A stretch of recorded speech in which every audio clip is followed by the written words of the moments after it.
In the dark forests and eerie waters of the Pacific Northwest, tales of Bigfoot and other cryptic creatures have long stirred fear and fascination. From the elusive Sasquatch to the winged Batsquatch and the serpentine Ogopogo, these stories are rooted in real encounters, passed down through generations. Here are 10 gripping first-person accounts, dramatized from reports before 1980, that plunge you into the heart of the region's most unsettling mysteries. Prepare to confront the terrors that haunt the wilds of the Northwest.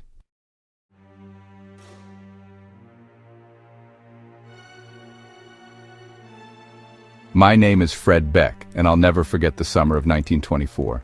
I was a prospector, one of 5 men working a claim in a narrow gorge southeast of Mount St. Helens, Washington. We'd built a rough cabin in Ape Canyon, as the locals called it, a place where the air always felt heavy, like the mountain itself was watching. The forest was dense, the kind of place where sunlight barely touched the ground, and the wind carried whispers that weren't quite human. We'd been there for weeks, panning for gold, when we started noticing things, footprints, massive ones, pressed deep into the mud near the creek, too big for any bear, with toes that looked almost human. At night we'd hear strange cries, high-pitched and mournful, echoing off the canyon walls. My buddy Hank swore he saw something moving in the trees one evening, a shadow taller than any man, but we laughed it off. Prospectors get jumpy in the wild, we told ourselves. Too much time alone. One afternoon I was at the creek, sifting gravel, when I felt it, a prickle on the back of my neck, like I was being watched.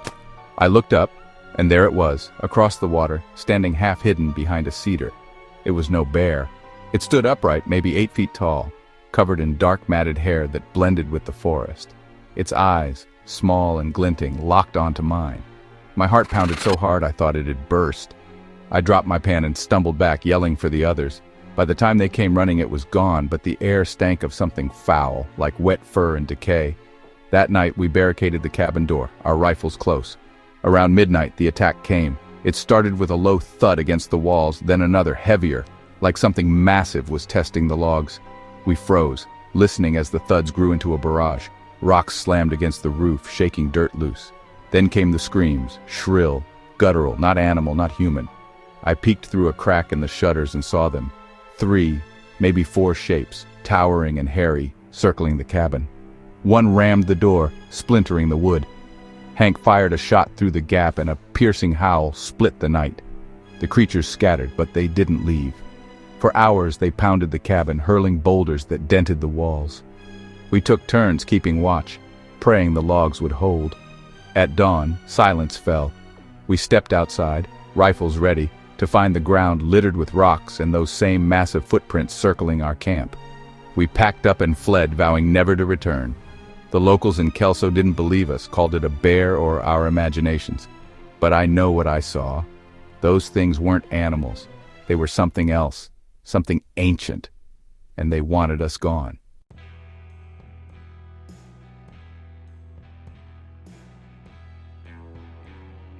I'm Roger Patterson, a rancher from Yakima, Washington, with a knack for chasing legends. In October 1967, my friend Bob Gimlin and I rode into Bluff Creek, Northern California, on horseback, cameras and gear strapped to our saddles. I'd been obsessed with Sasquatch for years, ever since reading about giant footprints in the Humboldt times. The Pacific Northwest was alive with stories. Loggers, hunters, and native tribes all swore they'd seen something in these woods. I wanted proof. We'd been riding for days, following the creek through thick redwood groves. The forest was unnaturally quiet, the kind of silence that makes your skin crawl. On October 20th, we were navigating a sandy riverbank when our horses spooked, rearing and snorting. I grabbed my 16mm camera, heart racing, and that's when I saw her. Across the creek, maybe 100 feet away, was a creature. Tall, maybe 7 feet, covered in dark, shaggy fur. She walked upright, arms swinging with a strange, loping gait. Her head turned, and I swear she looked right at us, her eyes dark and knowing. I stumbled off my horse, filming as I ran closer, the camera shaking in my hands. Bob kept his rifle ready, but we didn't shoot. She didn't charge or scream. She just kept walking, glancing back once before vanishing into the trees. The air reeked of musk, like something long buried. We found her tracks, deep imprints in the sand, each one nearly 2 feet long with clear toes. I made plaster casts, my hands trembling. We didn't speak much after that, just packed up and rode out, the weight of what we'd seen sinking in. Back in Yakima, I developed the film. Those 59 seconds of footage became my life's work, and my curse. Some called it a hoax, said I'd hired a man in a suit. But I was there. I saw her move, felt her gaze. The forest hit her, but she's out there watching, waiting.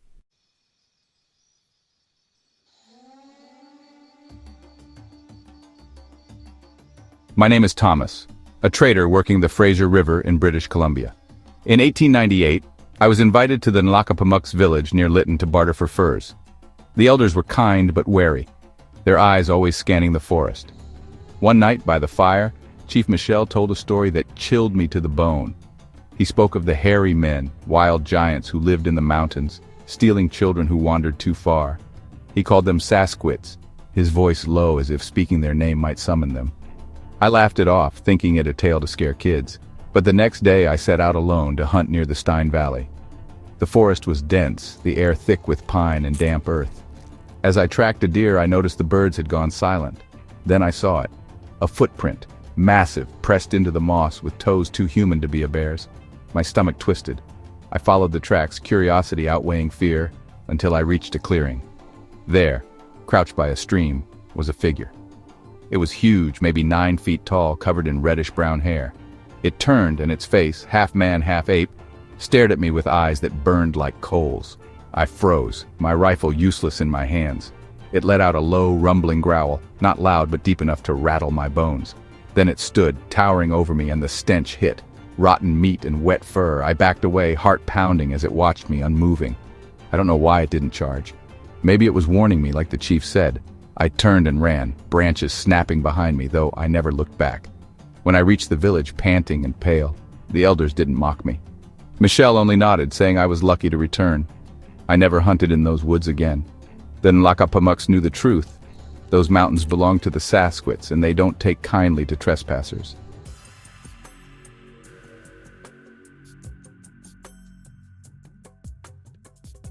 I'm Paul Freeman, a Forest Service ranger in Oregon's Blue Mountains. Back in 1975, I was patrolling near Walla Walla, just checking trails after a storm rolled through. The woods were pretty much my second home, but that day, well, something just felt off. The air was way too still, and the usual chatter from squirrels and birds had gone silent. I was near a creek when I found them.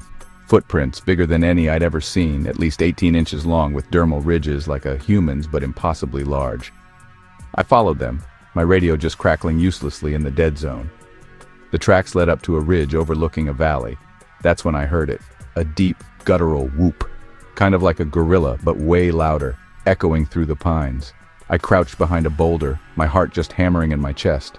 Then I saw it, moving through the trees below. It was massive, maybe 8 feet tall, its dark fur blending right in with the shadows. It moved with purpose, stopping to snap branches and stack them in a pile like some kind of marker. I fumbled for my camera, but honestly my hands were shaking too much to focus. Suddenly it turned, as if it somehow sensed me. Its eyes, small and dark, locked onto mine from about 100 yards away. I felt exposed like a deer in a hunter's sights. A low growl rumbled, and I bolted, slipping on wet rocks as I ran back to my truck. When I returned with another ranger, the pile of branches was gone, but the tracks were still there. We cast them in plaster, but the higher-ups just dismissed it as a prank. I know what I saw. That thing wasn't human, and it wasn't an animal. It was something else, something that owns these mountains.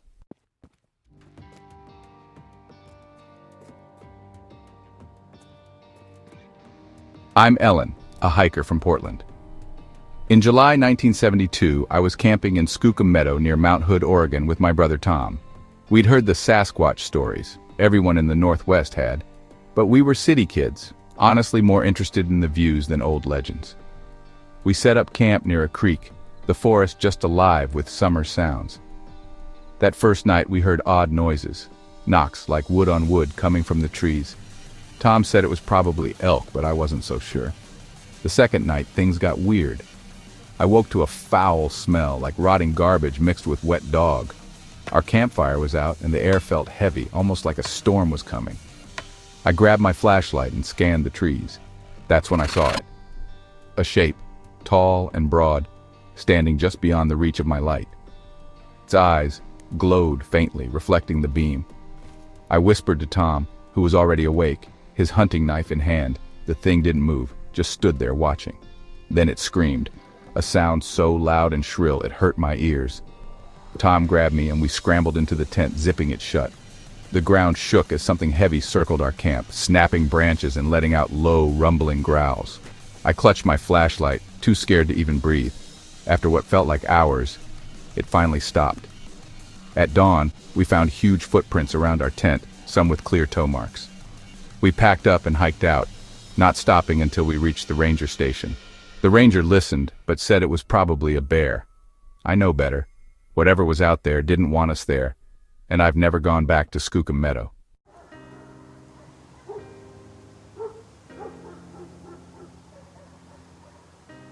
I'm Jim, a logger from Forks, Washington.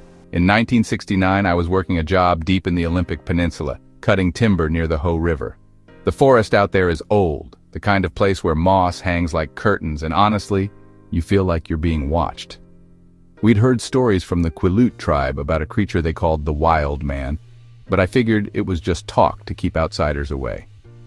One evening, I stayed late to finish a cut, my crew already back at camp. The sun was setting, painting the sky blood red. I was chaining my saw when I heard a whistle, not a bird, but sharp and deliberate, like a signal. I froze, just scanning the trees. Nothing. Then it came again, closer from the ridge above. My skin prickled. I called out, thinking it was one of the guys messing with me, but no one answered. Then I saw it, silhouetted against the fading light. It was huge, maybe 9 feet tall, with long arms and a hunched posture. Its fur was black, blending with the shadows. It didn't move, just stood there watching me. I grabbed my saw, but the weight of it felt useless against something that size. A low moan, almost like a human cry, echoed through the valley. I backed away, tripping over roots, and ran for the truck. The whole way I felt it following, its footsteps heavy in the underbrush but never quite visible. I told my crew the next day, and they laughed, saying I'd had too much whiskey. But I saw the fear in their eyes. They'd heard the whistles too. We finished the job early and left. The Quileute elder I met later didn't laugh. He said the wild man protects the forest, and I'd been warned. I never worked that part of the peninsula again.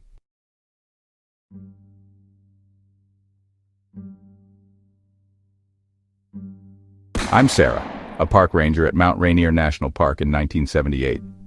My job was to patrol the backcountry, checking trails and campsites. The mountain was beautiful, but eerie, especially at dusk when the fog rolled in. Locals talked about Sasquatch, and I'd seen plaster casts of huge footprints at the visitor center, but I didn't believe in monsters. Not until that August. I was on a solo patrol near Paradise, hiking a remote trail. The air was cool, the forest quiet except for the occasional bird. I was checking a campsite when I found a nest, sticks and branches woven together, bigger than anything a bear would make. Nearby were footprints, deep and wide, leading into the trees. My radio was useless out there, so I followed them, curiosity getting the better of me. The tracks led to a clearing, and that's when I felt it. Eyes on me, heavy and unblinking. I turned, and there it was, maybe 50 feet away, half hidden behind a pine. It was massive, covered in grayish-brown fur, its face almost human, but wrong, with deep-set eyes and a wide mouth. It let out a low, rumbling sound like a warning. I backed away, my hand on my knife, useless against something that size. The smell hit me, rancid, like spoiled meat. It took a step, and I ran, my boots slipping on pine needles.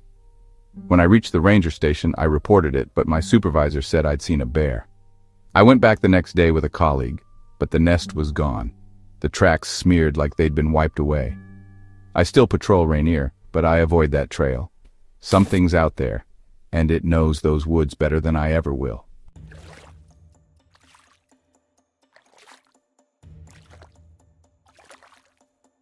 I'm Mike, a fisherman from Hood River, Oregon. In 1965, I was camping along the Columbia River Gorge near Beacon Rock, hoping to catch some steelhead. The gorge was wild back then, with cliffs towering over the river and forests so thick you could get lost in minutes. I'd heard the Sasquatch tales, loggers claiming they'd seen a hairy giant, native stories about a creature that haunted the river. But I didn't put much stock in them.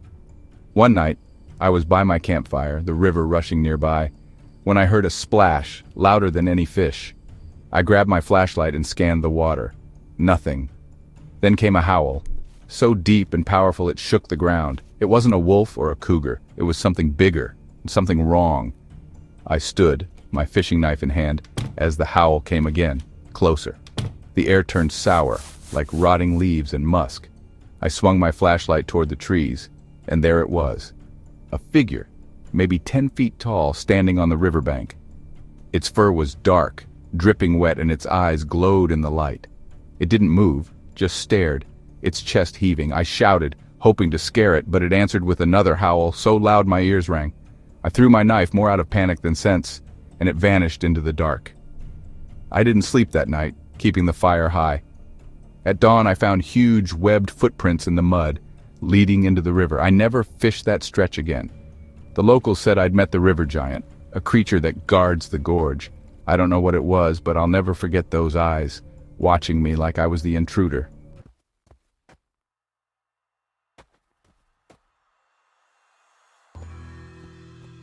My name is Clara Thompson, and in the summer of 1976, I was a geology student working on a research project near Mount St. Helens, Washington.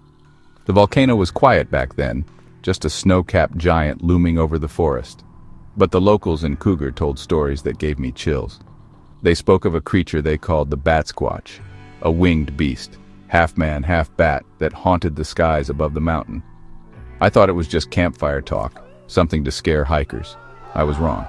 Our team was camped in a clearing near Spirit Lake, cataloging rock samples. The forest was dense, the air thick with pine and damp moss. One evening, I stayed late at the base of a lava flow, sketching formations by lantern light. The sun had dipped below the ridge, and the sky was turning purple when I heard it, a low, thrumming hum, like a distant engine but alive, pulsing.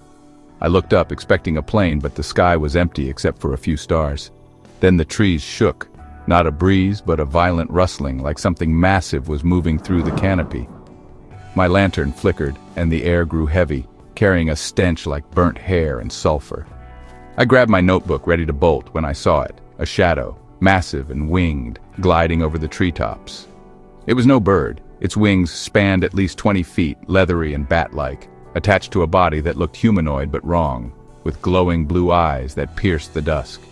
It hovered for a moment, silent except for that thrumming, then dove toward the lake.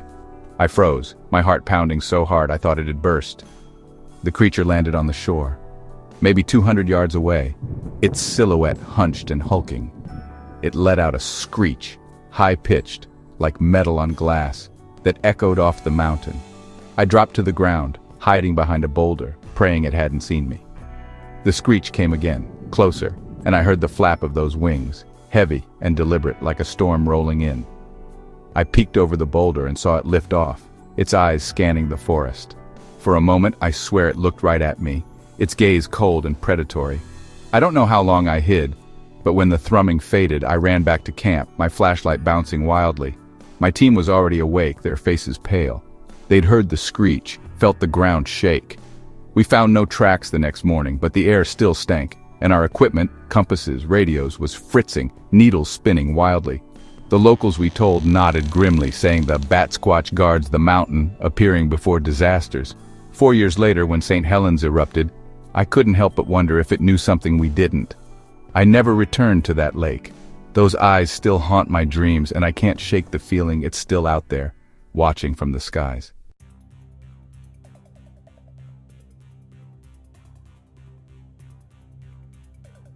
I'm Henry Dawson, a mechanic from Kelowna, British Columbia. In August 1962, I was fishing on Okanagan Lake with my cousin Ed in a small wooden boat we'd borrowed from my uncle. The lake was vast, its waters dark and glassy, surrounded by orchards and steep hills. The Silks people had warned us about Naha, a serpent-like creature they said lived in the lake's depths. White folks called it Ogopogo, a name from a music hall song, but the stories weren't so whimsical. I figured it was just a tale to keep kids from swimming too far. That day, I learned otherwise. We were near Rattlesnake Island, trolling for kokanee when the water changed. The surface, calm all morning, began to ripple like something massive was moving below. Ed laughed, saying it was probably a sturgeon, but I felt uneasy. The air grew cold and a faint fishy smell wafted up, not like the lake's usual scent, but rancid, like something long dead. I reeled in my line, scanning the water when the boat rocked hard, nearly tipping us over. Ed cursed, grabbing the oars, but there was no wind, no waves, just a sudden violent lurch. Then I saw it. About 50 feet away, the water bulged, and a shape broke the surface. A long, sinuous neck, dark green and slick, with a head like a snake's but broader, eyes glinting like oil slicks. It rose maybe 6 feet above the water, swaying before diving back down, leaving a wake that rocked our boat again. I shouted, pointing, but Ed was already rowing for shore, his face white. The water churned behind us, and I heard a low, rumbling sound, like a growl from the depths. We reached the shore, scrambling onto the rocks, but it wasn't over. As we caught our breath, the water near the island erupted, and I saw it again, longer this time, its body humping out of the lake, maybe 30 feet of coils, dark and glistening. It didn't chase us, just swam parallel to the shore, watching with those unblinking eyes. I fumbled for my camera, but my hands were shaking too much to focus. It dove again, and the lake went still, like nothing had happened. We told my uncle, who didn't laugh. He said his Silks neighbor had seen Naha years ago, near the same island, and that it only showed itself to warn people away. We found no marks on the boat, no proof, except our story, but the locals believed us. They said the lake has its secrets and Naha protects them. I still fish, but never on Okanagan Lake. Every ripple I see makes me think of those eyes waiting in the dark water.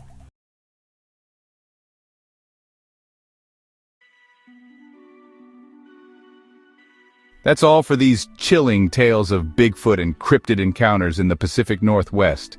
I hope they left you with a shiver and a sense of the mystery still hiding in these wild places. Thanks for watching.